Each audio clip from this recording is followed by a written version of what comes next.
My friends at Easy Cater are workplace catering pros, helping you find food for everything from daily employee meals to staff meetings and special events. Visit easycater.com/leaderassistant to find out more.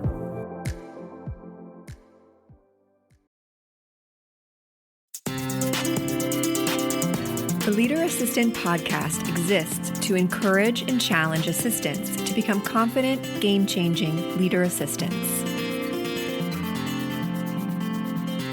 If you need to impress the board or your company's clients, your favorite vendors, maybe the leadership team, maybe your admin team, maybe your families or your colleagues' families, if you need to impress them this holiday season with a carefully and craftily packaged wine and handwritten note gift pack, check out Elkhorn Peak Cellars. They're a family-owned vineyard and winery on the south end of the Napa Valley. This dynamic father-daughter duo of Ken and Elise and their team can accommodate large or small orders for all of your holiday gifting needs this season.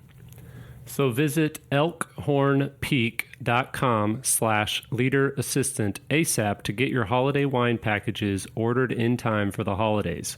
Now, an important note, for gift pack arrival before Christmas, orders must be received no later than December 11th if you're on the East Coast, and they can't be received later than December 18th if you're on the West Coast. So December 11th is your deadline to get things in before Christmas if you're on the East Coast, and if you're on the West Coast, December 18th is your deadline. Oh, and did I mention they sent me some wine a while back, and it was very, very delicious. Definitely check out Elkhorn Peak Cellars at elkhornpeak.com/leaderassistant now to order a carefully packaged wine plus handwritten note gift pack from Elkhorn Peak. All right, welcome to episode 142. Today I'm sharing a webinar replay from my friend Meagan Strout at Tack Advisors. She had a conversation with Lacretia Adamski at Salesforce, and Lacretia and I have known each other for a while, and I'm planning to have her on the show as a one-on-one interview in the future as well. But in the meantime, Lacretia and Meagan chat about planning events in a post-COVID world. So I hope you enjoy this replay. Check out the show notes at leaderassistant.com/142 to sync with Tack Advisors and Lacretia as well. But yeah, enjoy the conversation, and we'll talk soon. Hello, everyone. My name is Meagan Strout, and I am the CEO of Tack Advisors. And today I'm joined by Lacretia Adamski, who is an executive assistant at Salesforce and also a coach here at Tack Advisors. And in a moment, I'm going to allow her to introduce herself and share a little bit more about why we decided to do this webinar today. Awesome. So, Lacretia, go ahead and just tell us a little bit more about you and your career and why we decided to do this webinar today. Sure. Hi, everyone. As Meagan said, my name is Lacretia, and I am based out of Northern Virginia. I have about 20 years of experience as an Admin Plus professional, and throughout my career, I've supported 2 presidents and 1 executive vice president in 2 different industries. Currently, I support the president of a global sales division at Salesforce, and I have managed and planned events and meetings in almost every stage of my career, ranging from executive retreats and offsites to sales kickoff and symposia, even doing Bring Your Kid to Work Day programs. And after a year and a half of virtual meetings, I am so glad that we're able to start planning and delivering in-person events for our companies and teams. But if I'm being honest, it was intimidating to organize my first executive offsite earlier this year. The guidance around travel requirements and onsite health and safety protocol has evolved a lot, and it's still evolving. And that can make the planning process more complicated, but not impossible. And the reality is everyone isn't willing or able to travel. And so I want to talk about building flexibility into your event plans to accommodate remote and in-person attendees. So today we're going to focus on hybrid offsite meetings and how to navigate the planning process for a safe and productive event. Awesome. Thanks so much. So You recently just did one of your biggest hybrid offsite events. And so you had some people joining us from both, Europe and then here. And so when you were tasked with this project, can you tell me a little bit more about, outside of the original stuff that you normally do for planning events in regards to who, what, where, when, and why? What were some of the other steps that you had to take in considerations to make sure this was as seamless of an event as possible for those who could attend in person, and then also those who had to unfortunately stay remote? Sure. So first thing I did is to consider the transmission rates and trends in the local or the location of the event. That's going to be determined by the CDC, state and local government. The CDC actually has a great tracker that breaks down trends across the US. It's a CDC tracker by county view. From there, you would check the capacity guidelines for meetings and events. That's something that's usually going to be posted on a state department or your state's website. And in some cases, depending on where you work, the company will have guidelines to ensure the safety of its employees. So you want to make sure you follow that too. From there, you want to figure out who's going to be attending in person and virtually. Because as I said before, some people aren't willing to travel, especially on commercial flights. They could have an underlying health condition or be a caretaker of a loved one that does. And then on the other hand, there may be some attendees that won't meet the vaccine travel requirements. Yeah. And we just actually shared with me, and I dropped it into the chat, the CDC tracker, which I think is great. Now, in regards to some of these guidelines, were you instructed at all by Salesforce about, within your company who could and could not attend, or was it really solely based on what was going on with each country or each state? It was primarily based on what was happening in the countries and the states where we were holding our events. And we have a team that is monitoring the trend all the time for us. So we're very fortunate that we have that for us. But again, they were following the information that was posted on government and state websites. Yeah. And then what I think is, interesting, and it is what I've been able to see, especially over the past few months, is that, testing for people attending events, conferences seems to be a little bit more accessible. So can you tell me a little bit more about how you would address testing for this particular meeting?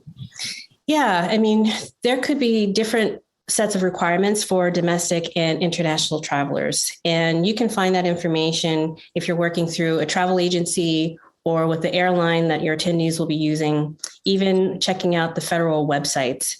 Another great resource is Test for Travel. And what they do is break down the requirements based on the traveler's city of origin and destination. And they also look at the reentry. And so that brings me to fit to fly testing. So in a lot of cases, passengers are required to show a negative test result before they board the plane. Some are also required to do that when they enter the hosting country or even for reentry into their home country. Some airlines also provide a list of approved test sites or even a list of approved at-home test kits so that they can test before they board their planes. Yeah. And this is great because I know even for people who aren't planning events this holiday season, there's probably people who are starting to travel for the first time to go visit family members and friends, or maybe go on holidays outside of the country. I know a lot of countries are requiring these vaccines before you go. And so I'm going to have to take a look at this Test for Travel website because I know that there's destinations I'm looking to go to that require that as well. So I think that's awesome. Well, what else do we need to consider then for people who are, doing international travel?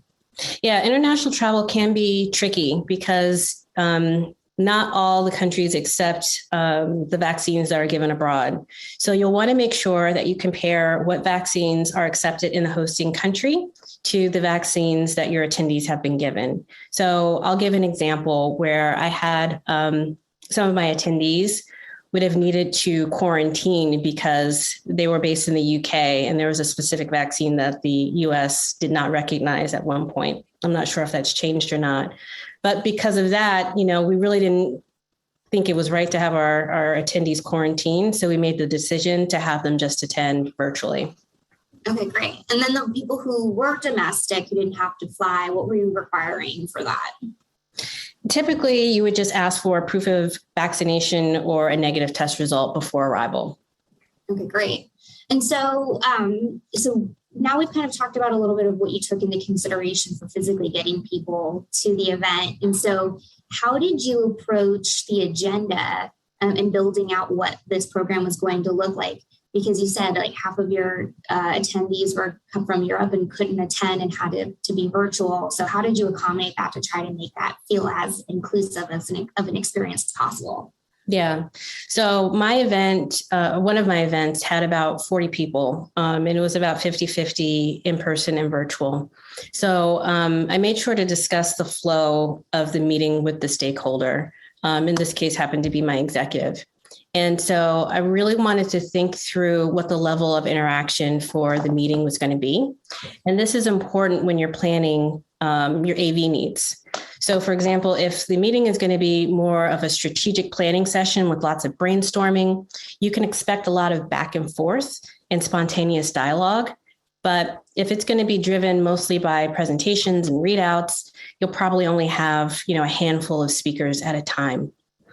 You're also going to consider the time zones for your remote presenters, because you probably won't want to have someone in Australia presenting at 12 p.m. Eastern. I think that's like 2 a.m. their time. And so you should also make sure you build in enough breaks. A lot of times, the people who are holding the meetings, they want to have all these things discussed, and you do have to push back and make sure that you're incorporating enough time to kind of step away from the screen. It's a toll on your remote participants.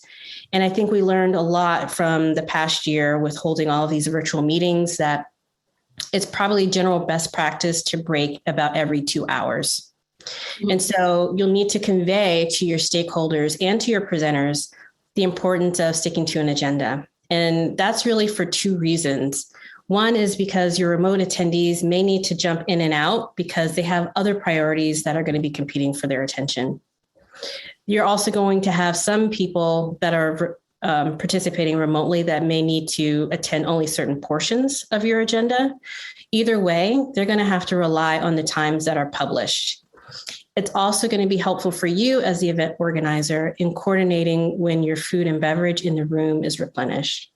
Mm-hmm. Yeah, and I think we talked about that a little bit in this most recent event because some of these meetings ran a little bit long, right? But you needed to stick to a very specific food and beverage schedule. So you want to tell us a little bit about how you handled that when you started to run over on time?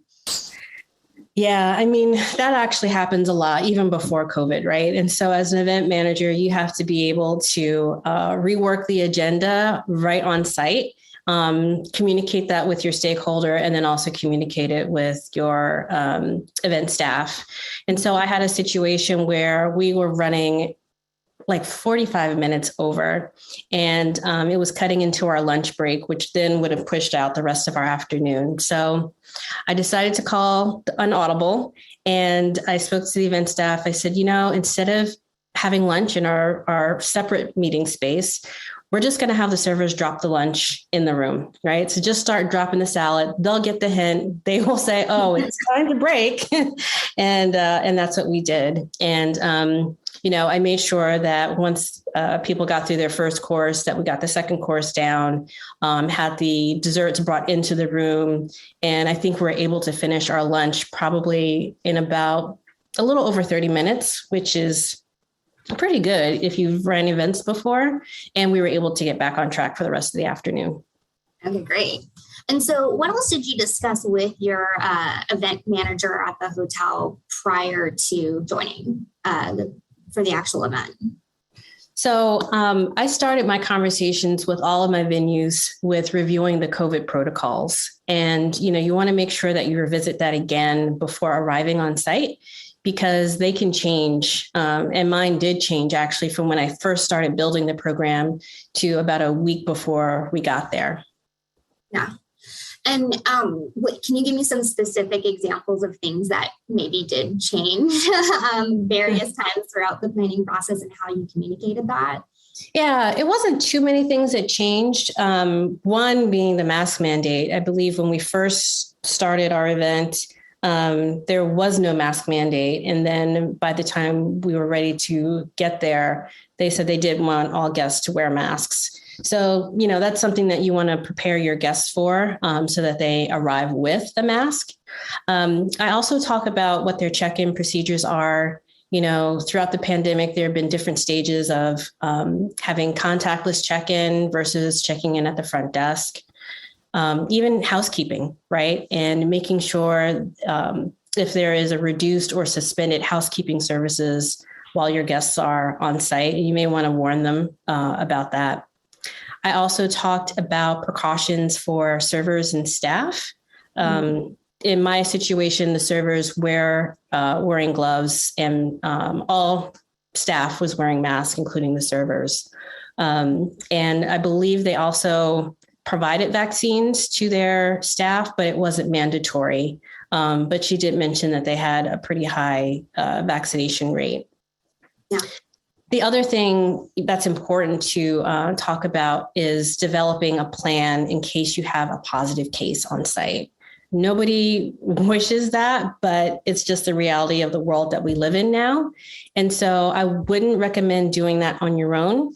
You should coordinate with your operations team if you have one, your testing provider, and your event manager.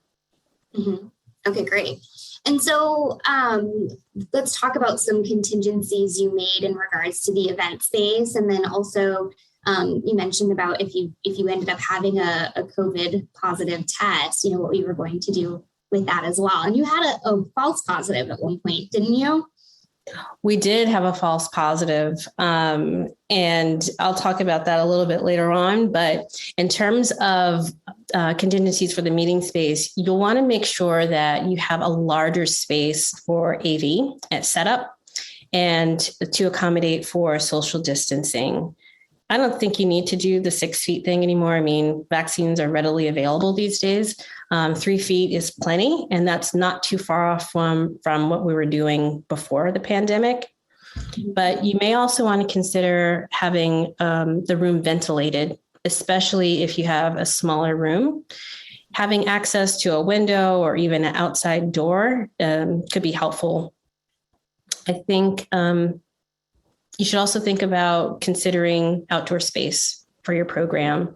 And that's not just for meals and networking, but even for meetings.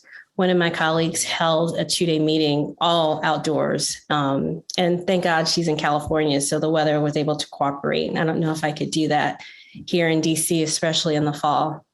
Yeah. And then I would also talk about having a separate space for your on-site testing. You really don't want to do that in your meeting room at all. Yeah. And so tell me a little bit more about how you ended up splitting up, the space and where you did for like flow in and flow out for testing, because you had quite an extensive check-in process for testing for COVID, where people could enter, when people could exit, and making sure people stayed in the bubble. Is that right? Yeah, we did actually. For the testing, we made sure that everyone arrived masked, and we asked them to remain socially distanced. And again, because of the situation where we had a false positive, you don't know until you run that test again if it really is positive or not. So that's the reason why you want to make sure that your attendees have masks and stay socially distanced. You can have them go back to their room if their room is ready. You can have them go back to their car, or you can have them outside socially distanced. We actually combined the check-in process. So instead of having our guests go to the front desk to check in, we asked them to come to our testing site. And we not only did the COVID testing, but we also gave out their swag and their room key assignments if the rooms were ready. So that's how we kind of made that check-in process a little bit easier for our attendees. Yeah, that's great. I remember back in my days working in hotels, we used to do satellite check-in spots. So that's great that you can combine that when you have a group in-house to make that kind of a one-stop shop. So, So now people are in the meetings. We talked briefly about food and beverage and how you had to sort of move the meeting along. But just in general, in regards to food and beverage, what are venues offering nowadays? What is sort of best practice, or what have you found to be best practice in regards to meal service for your attendees? Yeah. So, the go-to for most meetings is buffet service, right? And the hospitality industry is so accommodating that if you ask them to do buffet service, chances are they will do it, but you have to consider your audience, right? And so not many people are going to be eager to jump in the buffet line. And I get it. Buffets are cost effective, but there are so many other options that you can consider. Bento boxes are a fun way for grab and go, especially for AM and PM breaks. Plated meals are also a standby, but that can be time consuming depending on how many people you have. Interactive food stations are a lot of fun. I mean, who doesn't like going to pick out all their ingredients and have it made to order right in front of them? So I used to incorporate that in my events even before COVID. And then if you really, really can't get away from having a buffet service, you could also think about having staffed buffet. So instead of the attendees serving themselves in the buffet line, you would have staff servers and masks serving them, kind of like cafeteria style. Okay, got it. Now, as far as thoughts around if people really do want to do plated service, are there any things that you learned to help cut down on the time? Because you said that can be pretty timely in a meeting situation if you are cutting it close. It depends on how many people you have in your meeting. Typically, if it's about 20 to 25 people, you could get away with plated service and, of course, discuss this with your event manager. But some of the workarounds that I've come up with is to do a prefix menu, because that's easier for the kitchen staff to prepare, 4 or 5 items instead of dozens and dozens of items and combinations. You could also do a pre-order for each person. So an example of that is, let's say you have a lunch service at noon. So you would have your event manager print out the order forms for your prefix menu, whatever those items are, and then instruct your attendees to fill them out and to add their name or initials so that the kitchen staff can mark their plates as they come out, and then collect those forms by mid-morning, and you'll have your lunch by noon, and everyone will know exactly what they got. Believe it or not, some people actually forget what they ordered just like 2 hours before. So the other thing that I have started doing recently, which has been a lifesaver, is to do expedited service. And so an example of that is, like, if you have a typical meal, let's say you're doing a salad, entree, and dessert, I would have the salads placed before your guests arrive. As your guests are seated, they'll start eating their salads. And what happens is the servers will then swap out their plates and move them on to the next course as each person is done, as opposed to waiting for the entire party to finish their first course. So that's a good way of moving things along without making your attendees feel rushed. Yeah. And this is making me a little bit sad for the virtual attendees, because one of my favorite things of going to conferences and meetings is the food when you stay at a great hotel or you have it in an awesome venue. So what did you do to try to bridge that gap for your attendees who were abroad who did have to attend virtually? I didn't do this, but I did think about it, and I just didn't have the time to pull it together. But a nice touch would be to send snack packs or gift cards for meals to your virtual attendees. That way they still feel like they are a part of the meeting. Even, if you're sending snack packs, you could send the same thing to all of your virtual attendees, and they still feel like they are a cohort within your audience. So it's just a nice touch to have. Yeah, we did that. We had our first virtual offsite a week ago. And we gave everybody a per diem to eat because we had a brunch and learn. And so we gave everyone a per diem so they could go ahead and order whatever they wanted. I like that. Still be included. Yeah. A brunch and learn. I got to brunch and learn. Well, we're all across many different time zones. So lunch for us is brunch or breakfast for everybody else. So it was like a good way for everybody to come together. I like that. Thank you. So let's talk about like AV and just technology in general, right? Because it's glitchy. It's already difficult enough when you're in person. I feel for those guys at AV and hotels. I feel like it's always something that goes wrong. So what did you do? What did you do for audiovisual?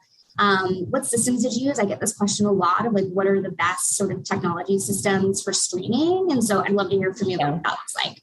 You know, there are pros and cons for all of the streaming platforms out there, right? So pick your poison.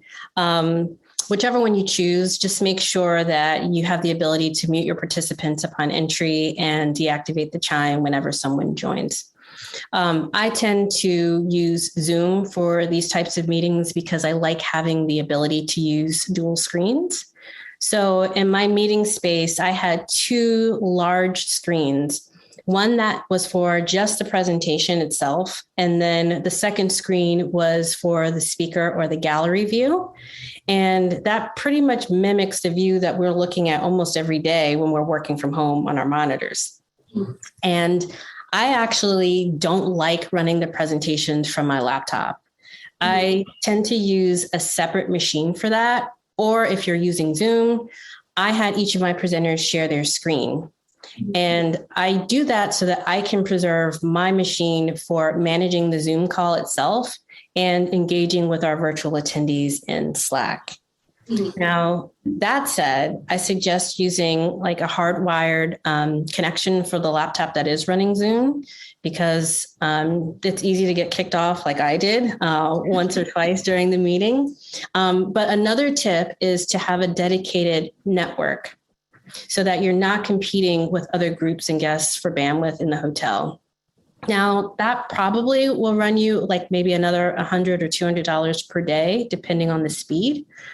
But it's worth it, especially from all the money that you're saving on, you know, the virtual attendees that aren't traveling in. Yeah, that's a good point. I mean, with that said, like if you think about the investment that you're saving, use that money towards getting a professional camera in the room, because there are so many cues that you can pick up on by watching and listening at the same time, like body language and expressions and reactions, even just like figuring out, you know, at what point in the room a sound is coming from. Your virtual guests actually do appreciate having that additional context, especially if they're going to be watching the Zoom for, you know, more than one day. Yeah, absolutely. And so what about audio too? Because you brought in somebody just dedicated to do your audio, correct? Yeah. So when you talk to your AV team about microphones and speakers, you want to make sure that you specify if you're doing it just for the streaming audience, or if you're doing it to amplify the sound in the room, or for both. My recommendation for microphones, after doing a few of these, is to use a gooseneck or a push-to-talk mic, or a lapel mic for everyone in the room. I did that because I needed to have a conversational flow. And, you know, we had a strategy session with, 40 of our leaders. Most AV companies, I don't know why this is, but they like to push the PZM or the flat mics. And those are the worst, in my opinion, because they pick up so much ambient noise, especially in the larger rooms. And it usually just deteriorates the experience for your virtual attendees. Yeah, that's so interesting. And I didn't realize, so every single attendee physically in the space, so those that were watching it externally had a mic. So that's really nice. So it does make it sound for people who are watching like they really are in the room. So that's awesome. Okay, great.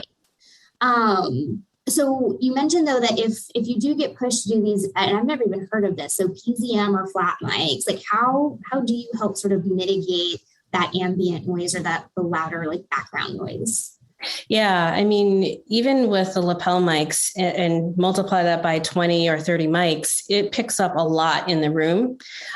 So I did a couple of things. If you have your beverage station inside your meeting space, you should have your servers swap out the ice buckets before coming into the meeting space. The worst thing is when they come in and they dump all of that ice. Everyone can hear that. And if you're doing a working lunch, I would say having the servers remove the dishes can be pretty noisy. So I typically ask for extra bus trays so that everyone can kind of remove their dishes as they're done.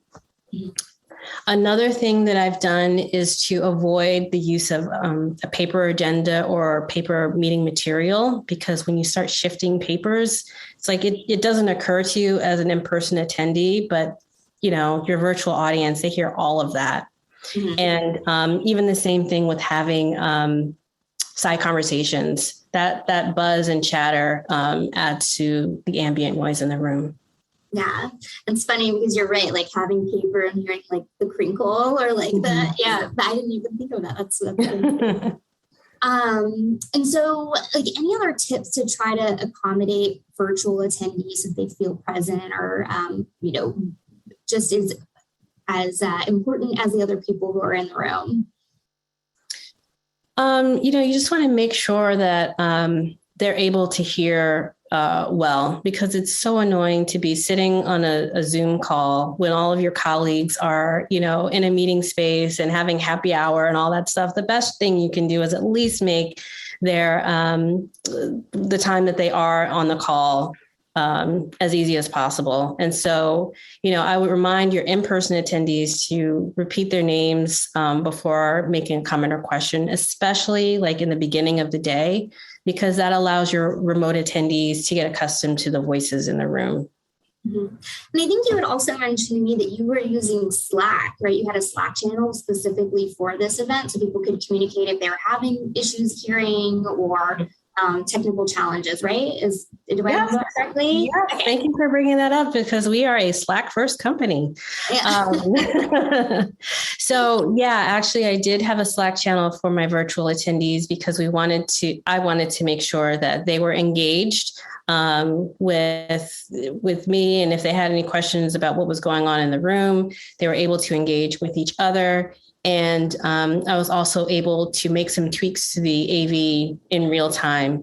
And as opposed to having them, send me text messages and emails and having it disjointed, I was able to just walk over to my AV tech and just show him the responses that I was getting. And he was able to make the adjustments on the spot. Awesome. Okay, great. Yeah. And so as far as what you did with your AV team to prep them for all of this in advance, is there anything that you did differently than what you did kind of in this pre-pandemic world?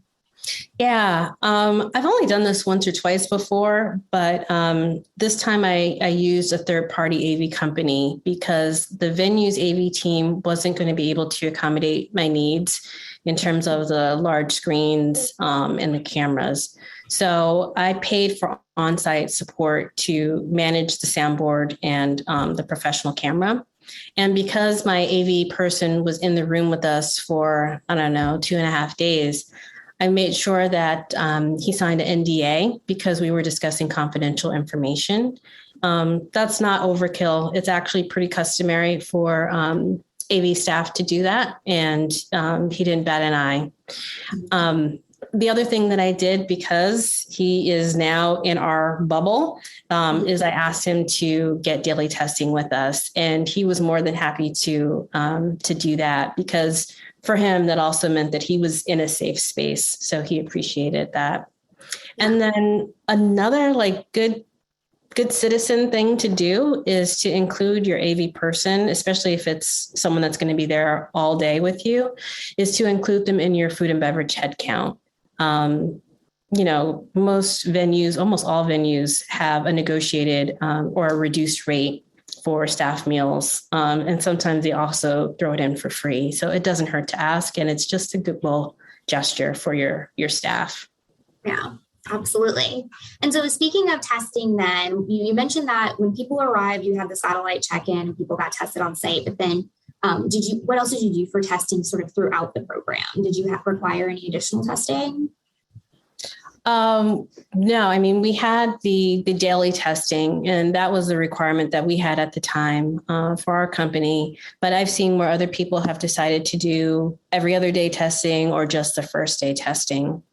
When it comes to COVID testing, you could either do at-home testing kits, which basically means they're going to be sent to your attendees' home in advance. You'll have them register in the portal, and they'll do like a virtual appointment with a nurse to verify who they are and that they are the one taking the test. Those kits get sent out to a lab, and depending on which test you took, those come back in about 24 to 72 hours. We did the on-site testing. And so what you'll want to do is to make sure you provide the patient health information so that your technician can have all the pre-printed paperwork and labels ready for your attendees. The setup for that was pretty minimal. They just need access to like a trash can and tables and maybe some power. And then I would say the setup time was probably about 30 minutes to unload and set up all of the machines. Mm-hmm. The thing that surprised me the most was, after you take the sample, it takes about 2 to 3 minutes to prep each test. And if you multiply that by 10 people, that's 20 minutes. So make sure that you space out the testing if possible. And if I can just throw in an example where I prioritized my VIPs because I knew the meeting couldn't start without them. So I gave the names to the test collector in advance, and I scheduled my VIPs to attend about 30 minutes before the general attendees. And I also added like a 15-minute buffer to allow the technician to prep and then run the test before collecting samples from the next group. Yeah. And what did you end up doing in regards to sharing results? Because obviously it's personal information. There's a lot of rules and regulations and just also respect for people's, personal stuff. So how did you go ahead and manage that? Yeah. So it's true. When you get the results back, they either they always go to the attendees and it'll go through a portal or text or an email. So if the test provider is uncomfortable in sharing the personal health information with you as the event organizer, just put the onus on your attendees to show you their negative test results before entering the meeting space. Mm-hmm. And that was something I believe you told me that you communicated in advance when preparing for people to come. So they knew that this was going to be happening, that was going to be part of the protocol. Absolutely. So there weren't any surprises. That's right. And so people, were able to have it already pulled up on their phone as opposed to like, oh, I got to log back in and figure out where it was. They just came in and they were able to show it. Any other considerations or things you think people should know if they're going to be doing testing on site? Yeah, I definitely would have a separate room for testing and not do it in the meeting space. Especially, it's just unnerving if you get a positive test result back and then you're like, all right, folks, let's come in and sit down for the meeting. I would also make sure that your attendees arrive masked and stay socially distanced. With the example I mentioned before of having someone with a false positive, it's still positive until you test it again. So that's the reason why you should not allow your attendees to congregate until the test results are back in. And I would allow for extra time to retest an inconclusive or a positive test result. And I would also keep track of all your attendees when their test results are in. At that part, the testing provider can tell you whether it's in or not, whether they release what the test result is. That's another story. Yeah. And this came up in the chat, and so I thought we could talk a little bit more about what your communication plan looked like and how often you were checking in with attendees prior to them coming. And so what was your approach for communicating what to expect before and during the entire meeting? Yeah. It's a lot of communication. There's just no way around it because things are constantly changing and you're learning as you go.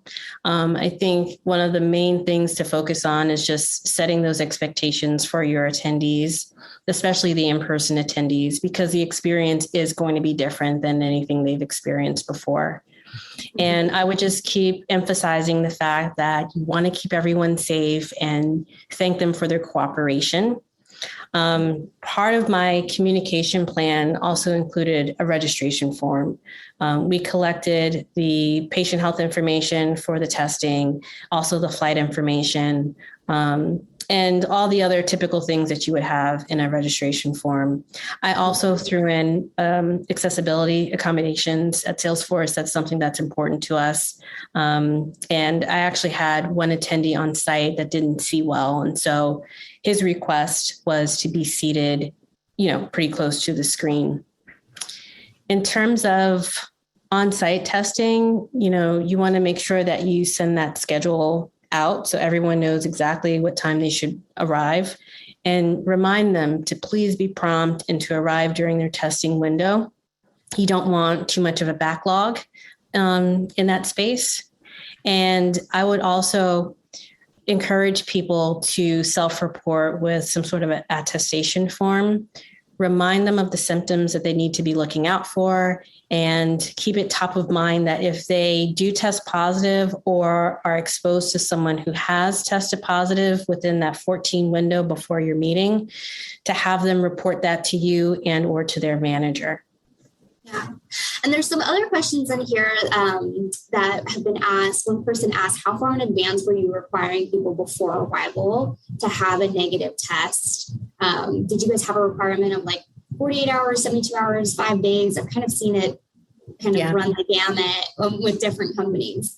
Yeah, we talked about this a little bit for my team. We did not have the requirement at the company level to do it, but we talked about it at our team level.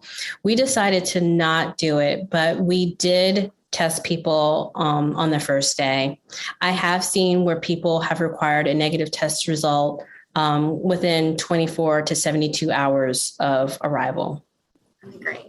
And another question that also came up was, did you send any resources specifically to people to help them find, which sounds like you didn't require them to do any testing in advance, but have you had to do that where if people needed to get tested, that you would send out resources of like local areas or places they can find testing sites? So one resource that has been great for me, and I didn't use it for this particular event, but I've used it before, is Vault Health. They will send the kits home to your attendees. And, that's, again, what I explained before. Your attendee will go into the portal, register, and set up a virtual appointment with the nurse. They come on, they show their identification, and they, I think, break the seal for the test in front of the nurse to confirm that they are the person taking the test. And they actually do the swab right there in the Zoom call. That test has to be dropped off, I think, by that same day. So you want to make sure that you look for the, which shipping carrier your testing provider uses, and determine how far that drop-off location is from, whoever may be taking the test. I have an example where someone lived about 2 hours from their closest FedEx or Dropbox. And so, that's ridiculous to have someone drive 4 hours to drop off a test. So they ended up joining that meeting virtually. But it is possible to do. And I would highly recommend Vault Health. Yeah. And for the vendor that you used for this particular event, was that a vendor that you researched and found on your own and brought in, or were they a recommended vendor by the hotel or the conference place? That is something that I've seen internally and externally used by colleagues. Okay, perfect. Awesome. Just getting through all these questions. Lots of people had questions about this. Mm-hmm. Okay. So now that you did this event, upon reflection, is there anything that you would have done differently or that you want to do, proactively next time? I think the snacks for my virtual attendees, if I have more time to really build that part of the program out, I would have. But there's just so many things, so many logistics to run on the ground. Separating a regular in-person, like a completely in-person event, to a hybrid event. There are some other things that I did do differently, and that would be sending daily summaries of what to expect for the next day for all of my in-person attendees. So, after dinner, I would have a communication go out that talked about the times and locations for the testing for the different cohorts, the locations of the meeting space and meals, and any changes to the agenda. And then for my virtual attendees, I would send out the Zoom link for the next day, along with a detailed agenda with all the changes and links to the Slack channels that I mentioned before. Yeah. Okay, great. So as far as anything else that you think is relevant to share, otherwise we'll go through some additional questions that we had from people. But I think this was super helpful. I think we'd also talked about just in general, interacting with staff at these hotels. And, did you see any differences in the way that you interacted with the staff or the staff interacting with you that people should be aware of at these locations? No, I don't think so. Most of the venues that I've used for years. And so it was nice being able to see people again. One thing that I've always tended to do is to give a little something to the staff, whether it's a gift card or a little thank you package or something, because you want them to be excited for when you come back to the property. Yeah, I remember when I worked in hotels, I would get so excited when we have a lot of these regular groups that would come in house, and I'd get a leftover koozie or some pens, or and it was so fun. And you end up building relationships with these people who hold meetings sometimes 2, 3, 4 times a year, which is really, really nice. Yeah, I did a sales kickoff a couple of years ago, and somehow I ended up giving the general manager one of our Salesforce vests. He was thrilled. So those things really do go a long way. Yeah, that's awesome. I think we have still a couple more questions. So one person wanted to know if you've seen any reliable vendors for snack packs or just swag to send people internationally or for those who can't attend. Do you have any that are your go-tos? Oh my goodness. I can't think of the name off the top of my head. I can see their website, but whoever asked the question, I will share that link with Meagan, and she'll send it out after the call. Yes, I will send this recording and then any other things that you guys want to know that in a link afterwards. So perfect. So another question somebody had is, did you get any pushback on buffet or plated service? This one person has used a lot of individually boxed meals, and she's hoping to stop that soon. So have you received any feedback in regards from attendees or otherwise about their satisfaction with changing the meal service? No, the question was, did I have any pushback about changing to buffet or changing to boxed? To plated or boxed meals. No, I use the bento boxes for my AM and PM breaks. And so the venue that I used, they had these really upscale ways of delivering the food, whether it was mason jars or literally bento boxes. So the presentation was really nice and appealing. And then for the buffet, I did do a breakfast buffet on one morning, and that was on the second day. We had already had 2 rounds of testing, so I felt comfortable that we had already been in the bubble, and it was for breakfast. Not everyone even eats breakfast. So, it felt safe and there was no pushback. Okay, great. Actually, we didn't talk about this at all, but I'm just asking from back in my days working in a hotel. Did they do anything your folks going to talk about coffee service and tea service and reusing glassware? Because a lot of times people do coffee and tea breaks. So was everything disposable, or are they back to using actual china? They're back to using china. They actually have both in the room. And so people have their pick of what they use. Okay, perfect. So did you have any issues or have you had an instance where you've had to confront somebody who's not abiding by the mask wearing rule? And if so, how did you handle it? There's always one. I did have someone who arrived at the test site without a mask, and, they come in, good morning, talking. And I had some masks available, some additional masks that I brought from my own personal stash at home. And so I'm just talking back to him, and we're having great conversation. I passed him a mask.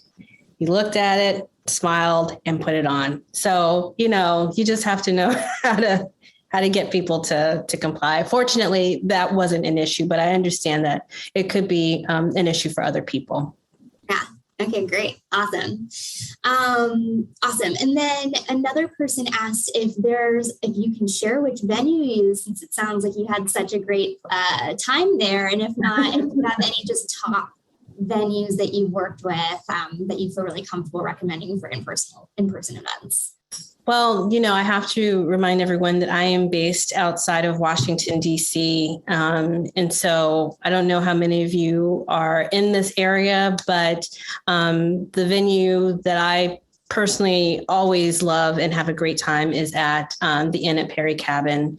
It is a very remote place in Eastern Shore, Maryland.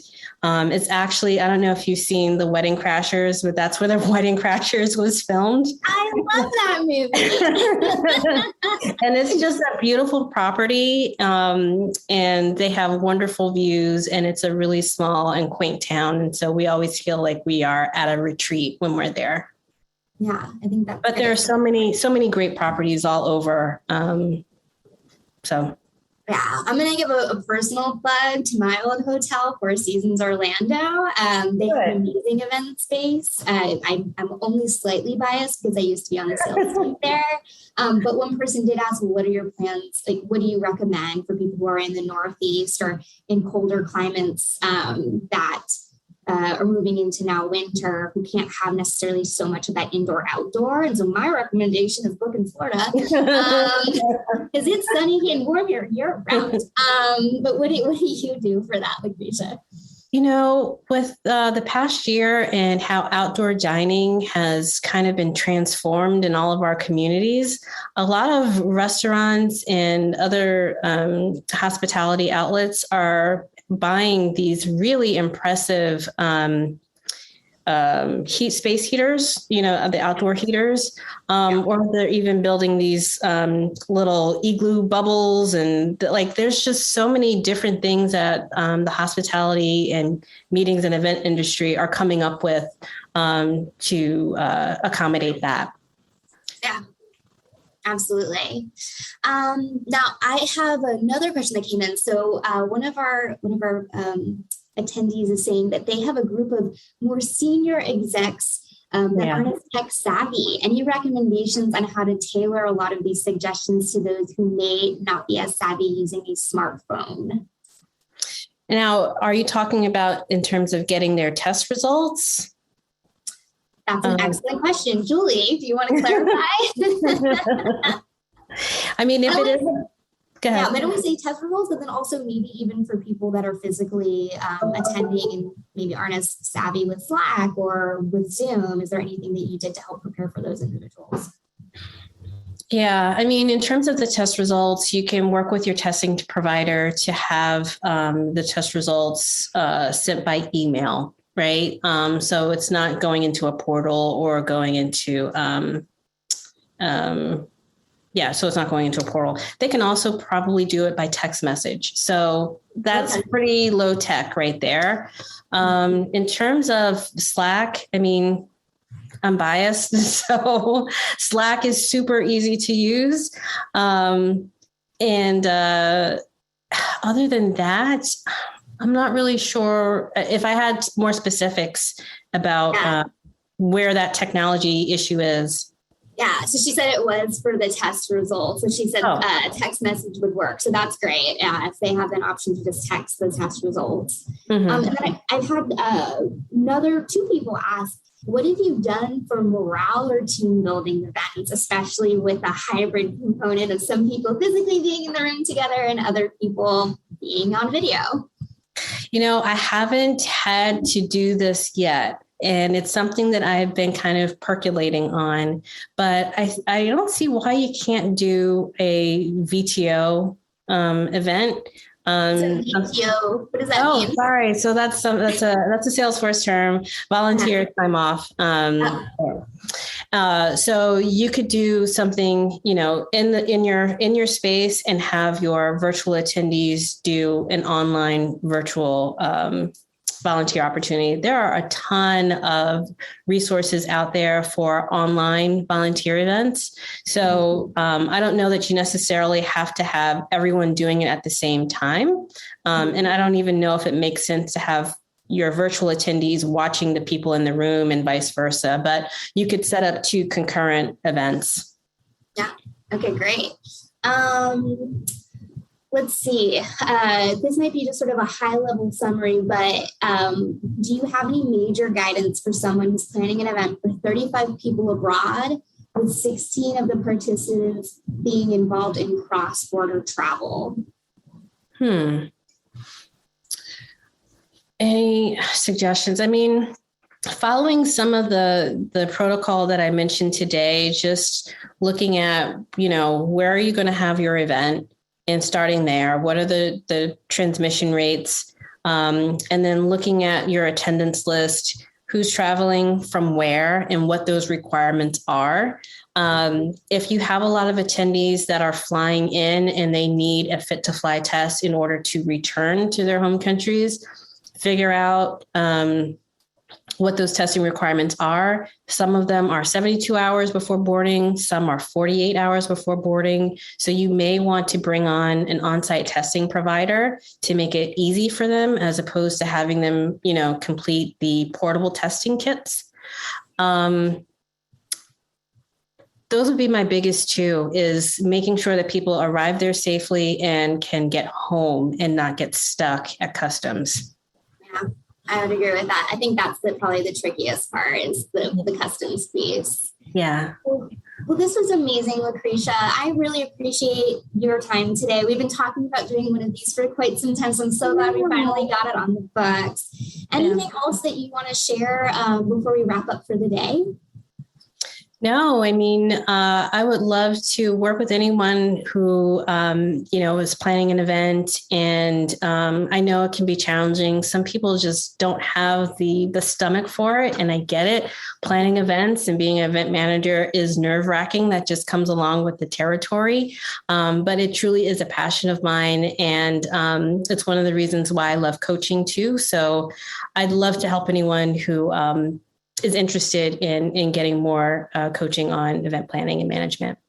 Awesome. Yes. And as a reminder for all of you that are joining us, I will be sending out an email. We'll also get links to some of those recommendations from Lacretia will include in that email.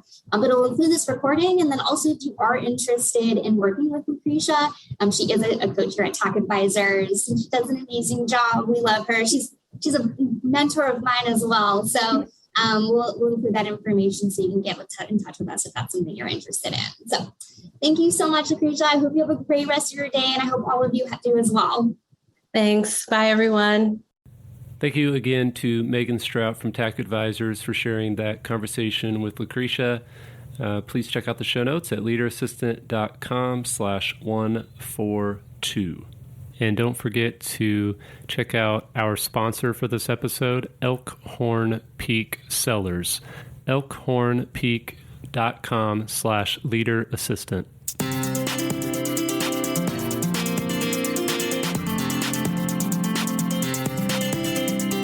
Please review on Apple Podcasts. GoBulls.com.